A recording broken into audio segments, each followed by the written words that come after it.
Muy buenas tardes y llegamos a la hora Cuchicuchi, el radar alternativo. Y hoy jueves 24 de noviembre, aquí a mi lado, dos bellezas, como ustedes podrán ver, en la progresista ciudad de Mérida. No está nuestro conductor estrella porque tuvo compromisos, don Fernando Río, pero bueno, no cantan mal las rancheras, aquí dos bellezas. Siempre bien acompañadas. Muy buenas tardes a todos. Es un agasajo este momento. Esta es la hora Cuchicuchi. Y bueno, vamos a comenzar hoy con las notas locales. Claro que sí, con muchísimo gusto. Estas son nuestras notas locales. Y a fin de brindar certeza laboral al personal administrativo y de apoyo y asistencia que trabaja en la Secretaría de Educación en la modalidad de contrato, se expedió la convocatoria para que éste pueda participar en el proceso de basificación de plazas vacantes disponibles. Un total de 413 plazas serán ofertadas para trabajadores de educación básica y media superior, así como la oficina administrativa de la CGEI, que cumplen con la documentación y requisitos solicitados. La recepción de solicitudes de inscripción de los interesados al presente proceso será del 24 al 30 de noviembre en días hábiles de 8 a 18 horas y sábado 26 de 9 a 13 horas en cualquiera de los centros de desarrollo educativo, La Inalámbrica y Paolo Freire en Mérida, y en los municipios de Izamal, Maxcanú, Tecash, Tizimín y Valladolid. Y el restaurante Quinic de Izamal fue elegido como uno de los 120 mejores restaurantes de México, reconocimiento que entrega la Guía Culinaria Mexicana, uno de los medios de comunicación especializados en cocina mexicana de mayor influencia y crecimiento en la industria de hospitalidad.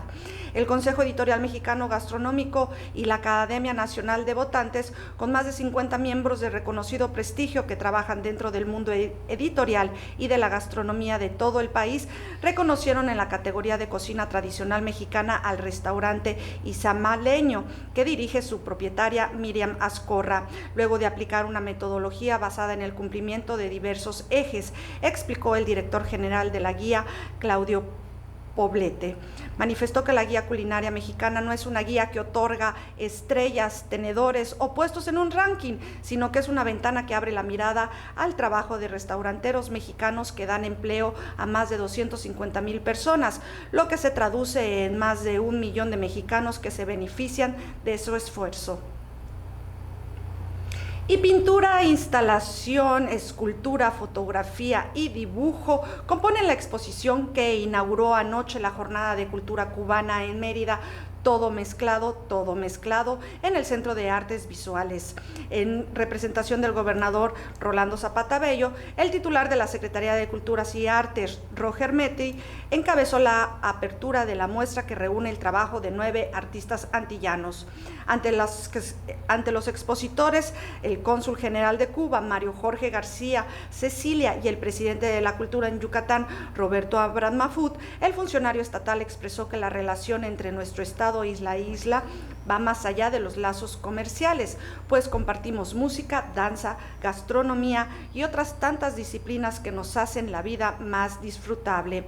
Las exhibiciones serán a las 17 horas, mientras que las pláticas a las 20:15. La entrada es libre.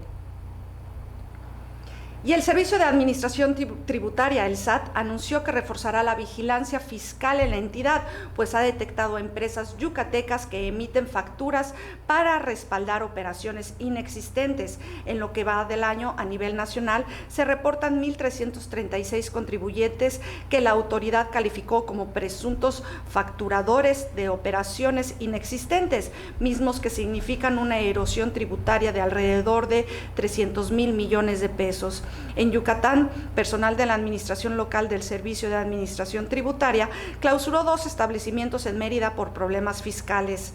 En primera, la unidad de inspección del SAT procedió a cerrar en días anteriores una panadería ubicada sobre la calle 60 por no emitir a sus clientes facturas o comprobantes fiscales digitales. Luego procedió a clausurar por reincidencia a una empresa ubicada en la colonia Manuel Ávila Camacho por el mismo motivo. Y una masa de aire frío al oriente del Golfo de México ocasionará que se mantengan las noches y mañanas frescas en la entidad, donde los termómetros continuaron este miércoles debajo de los 10 grados en municipios del sur, informó la Comisión Nacional del Agua. Ayer en la entidad se vivió otra fría mañana, siendo Oaxaca el municipio donde el mercurio tuvo el mayor descenso, con 9 grados, seguido cerca por Abalá de 9.5. En Mérida, las oficinas de Conagua en Yucalpetén registraron una mínima de 16 grados a las 5 de la mañana. Para este jueves, una vaguada que se extenderá desde el occidente del Mar Caribe al suroeste del Golfo de México favorecerá chubascos aislados sobre la porción noreste y centro de Yucatán. Y estas son nuestras notas locales. Vamos con don David. Pues aquí seguimos con las notas nacionales. May, ¿cómo va por allá? ¿Qué dicen los Nuestro chilangos México, y los del querido. norte de la República? Así es, hoy jueves 24 de noviembre en Radar Alternativo. La Secretaría de Gobernación, la SEGOV, emitió una declaratoria de emergencia para 5 municipios de Chiapas afectados por las lluvias severas ocurridas en días pasados. En el Diario Oficial de la Federación precisó que Ocotepec, Tecpatán, Chapultenango, Copainalá y Francisco León tuvieron daños por las precipitaciones del día 12 de noviembre. Las autoridades estatales accedieron a los recursos del Fondo para la Atención de Emergencias, el FONDEN, para atender a la población afectada. Los apoyos se otorgarán con base en las necesidades prioritarias e inmediatas de la población para salvaguardar su vida y su salud.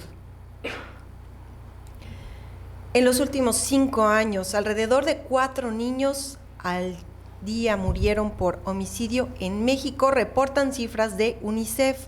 El organismo dependiente de Naciones Unidas señala que 4 de cada 10 menores de entre 10 y 17 años han sido víctimas de violencia en la escuela.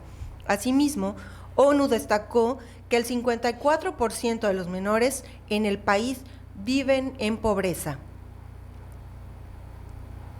Con la meta de alcanzar 0 accidentes en la industria minera, el Sindicato Nacional Minero Metalúrgico, Frente, inauguró en la ciudad de Zacatecas su 6º simposio en materia de seguridad. Durante la inauguración del evento, el secretario general del Frente, Carlos Pavón Campos, aseguró que si bien aún hay mucho por hacer, los avances en la materia son tangibles. 6.500 horas sin accidentes, y estos logros es producto de lo que hemos tratado, de empresas, gobiernos, sindicato, de hacer esta cultura y que tenemos que cambiar. Informó que los efectos de esta cultura en seguridad se han visto reflejados en lugares como las minas La Herradura y La Nochebuena en Caborca, Sonora, donde llevan 5 y 4 años respectivamente sin accidentes, o en la sección 74 de Torreón, Coahuila, donde llevan 3 años con saldo blanco. La Secretaría de Gobernación, SEGOV, emitió formalmente la declaratoria de violencia de género contra las mujeres para 11 municipios de Veracruz. La Comisión Nacional para Prevenir y Erradicar la Violencia contra las Mujeres requirió además acciones específicas en los municipios con población predominantemente indígena para que se atienda a la violencia contra las mujeres de ese sector en la entidad. Los programas sociales del gobierno federal no han sido usados de forma facciosa durante la actual administración, aseguró ante diputados el titular de Sede Sol, Luis Enrique Miranda. Los programas sociales y los padrones están a la vista de todos. Los padrones son públicos y no se manejan al árbitro de una entidad de un estado.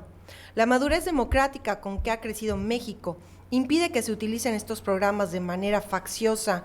No hubiera habido alternancia en 7 estados de la República si no se hubiesen manejado con transparencia.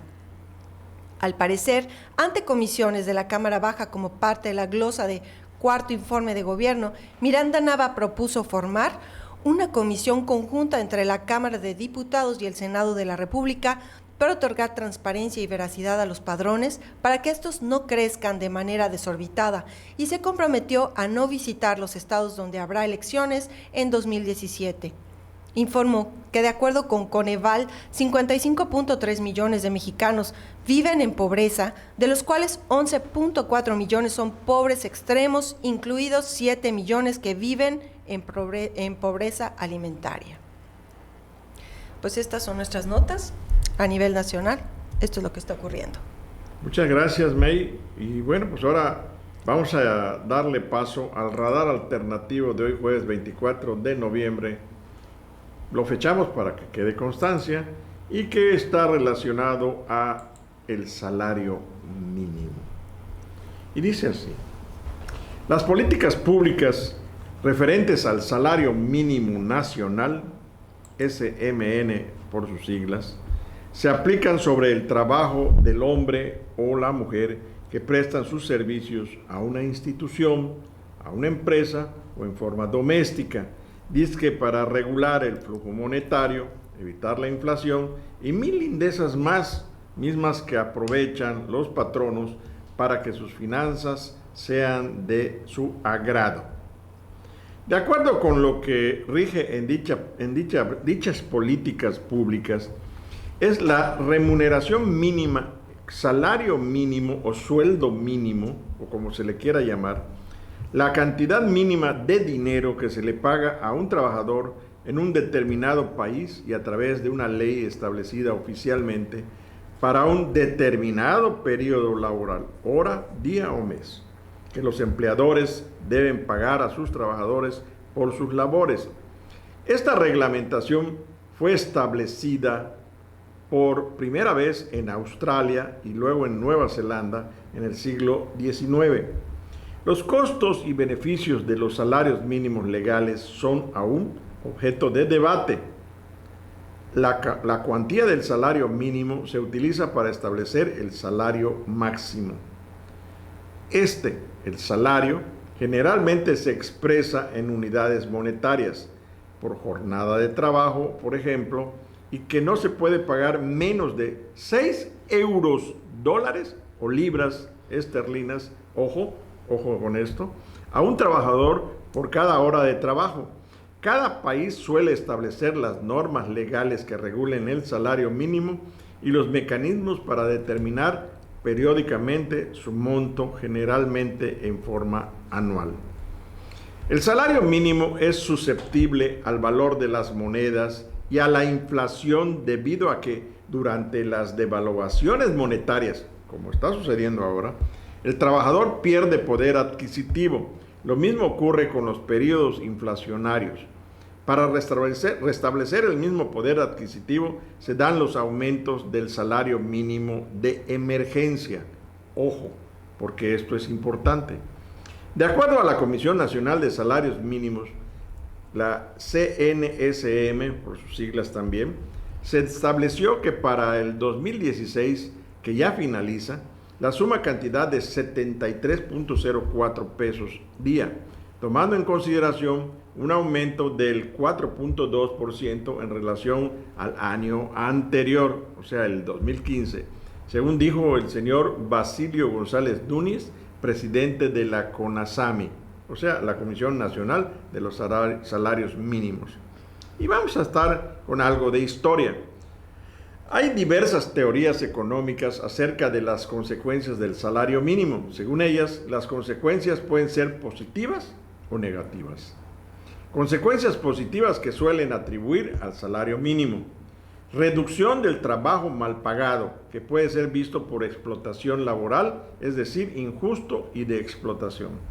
Reducción de la dependencia de los que perciben salarios bajos en las ayudas estatales, que pueden dar lugar a una reducción de impuestos. Aumento de la productividad, ya que se fomenta la inversión en capital y formación, desincentivando el empleo de mucha mano de obra. Y las consecuencias negativas que se suelen atribuir al salario mínimo: aumento del desempleo para los que perciben sueldos bajos, ya que los costes de los sueldos más altos incentivan la reducción del número de empleados. Sin embargo, algunos autores refutan esta afirmación. Los salarios medios más bajos en la Unión Europea antes de las deducciones por impuestos, aumento del subempleo en la economía informal, especialmente en aquellos países donde no existe seguro de desempleo, aumento de los precios de los bienes y servicios básicos gran parte del coste corresponden a la mano de obra. Y las consecuencias ambivalentes, positivas y negativas son política social, política fiscal y efectos procesales. En este caso, los procesales judiciales, en los pleitos por deudas, se suelen hacer inembargables los salarios mínimos, y en las cuantías superiores a los salarios mínimos se embarga conforme a escala primaria, primera cuantía adicional 30%, luego el 50% hasta un 90%, a partir del sexto múltiplo del salario mínimo.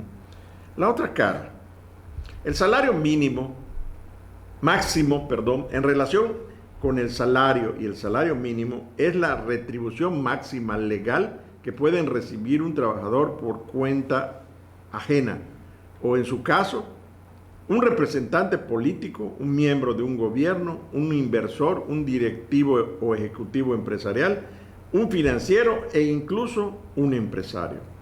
En algunas legislaciones se establecen el límite o tope salarial para cotizar en los sistemas públicos de seguridad social, el desempleo y las pensiones.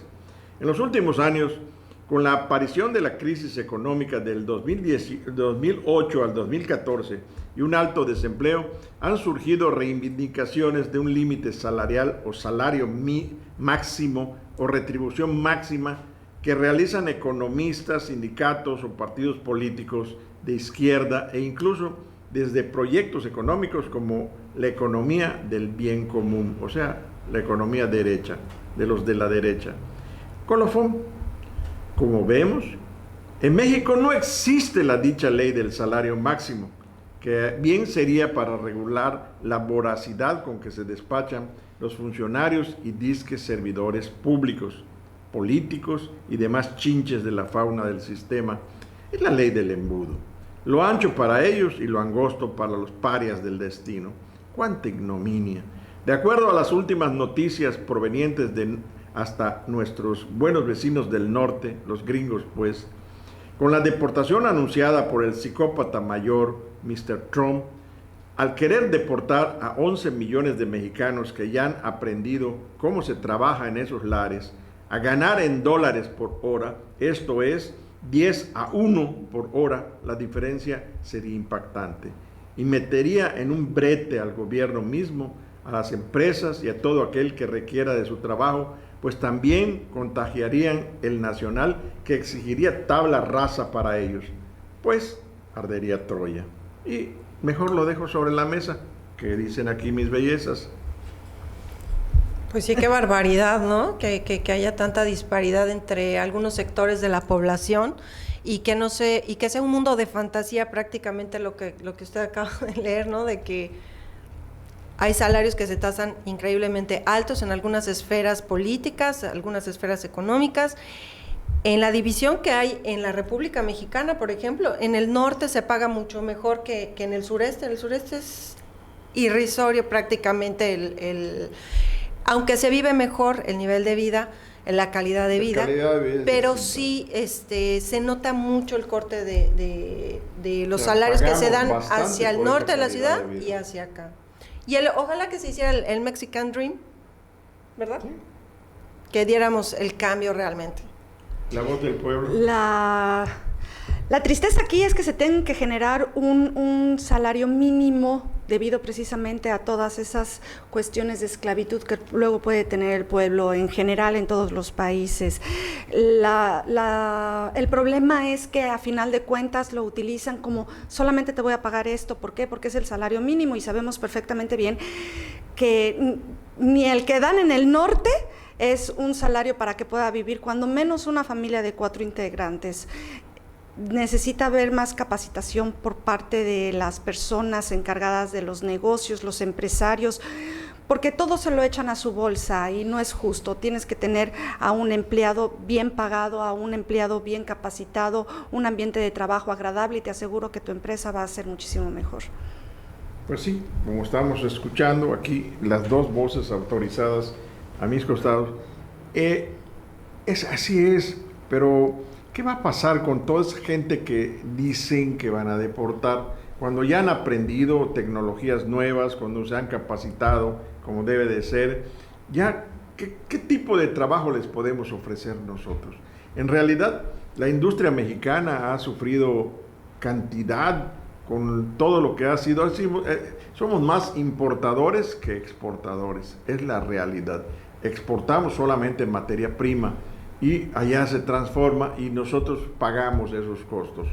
Esto es lo que realmente está sucediendo con un país que se dejó arrastrar por los veneros del diablo, que es el petróleo, y finalmente pues el mismo gobierno andaba en su zona de confort, recibiendo billete verde, dólar, y dependemos todavía mucho de la economía norteamericana.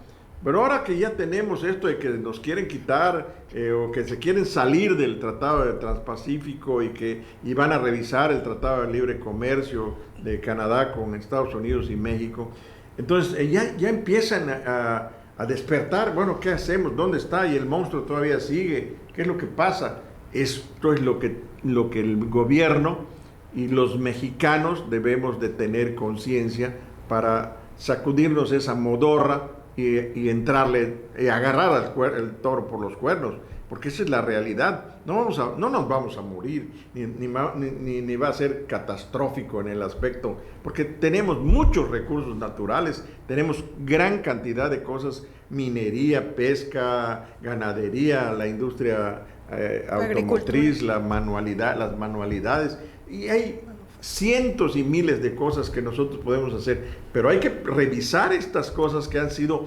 ataduras y cadenas que han...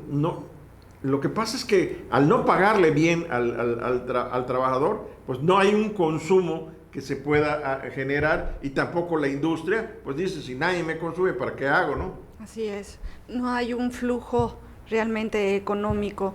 Hay que mantener ese flujo, hay que producir y hay que consumir. Es morderse la cola y estar girando en ello, ¿no? En realidad, no sé cómo decirles, es algo interesantísimo pensar cómo romper esa cadena que nos ata.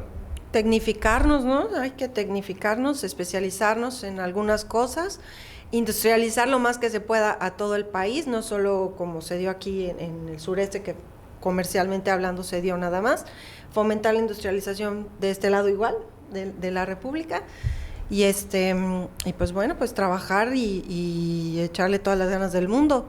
Y lamentablemente eso hace que dentro de una misma familia se busquen 2, 3 trabajos, una misma persona, ¿no? Para poder... Y quiero poner un tema ya para finalizar, que es muy recurrente en el lenguaje de nuestra amiga Loreta: el emprendedurismo. ¿Qué hacer con el emprendedurismo? Todos vamos a querer ser emprendedores, vamos a ser empresarios. Tenemos que ser de todo, ¿no? Trabajadores, empresarios. Sí, de todo, porque a final de cuentas el emprendedor también tiene, ¿cómo se llama?, que consumir algunos productos, y esos productos tienen que ser elaborados por otras personas. Simple y sencillamente es tener los sueldos, ¿cómo se llama?, correctos, justos, ¿no? Justos, el que no se lo lleve todo la cabeza de arriba. Y el emprender es muy realmente es una buena forma de salir de esa esclavitud del salario. Bueno, pues ya hemos escuchado las versiones de aquí, de nuestras expertas en la mesa, y lo que dejamos sobre la mesa también queda en la conciencia de muchos que nos ven, nos oyen y también pues muchas veces nos critican. Bueno, pues así termina este radar. Les deseamos a ustedes muy buenas tardes, muy buen jueves. Mañana estaremos de nueva cuenta con ustedes. Gracias, Loreta. Muchas gracias, don David. Buenas tardes, May. Gracias, don David. Buenas tardes. Buenas tardes. Hasta mañana. Feria Yucatán 2016, del 11 de noviembre al 4 de diciembre. Disfruta de nuestros espectáculos: Dinosauria, Las Vegas Magic Show, Show sobre hielo, New York on Ice, Forever Circus, Circo Aventura y mucho más. Yucatán Mismo Green 2016 es la feria de todos. Gobierno del Estado, comprometidos con tu bienestar.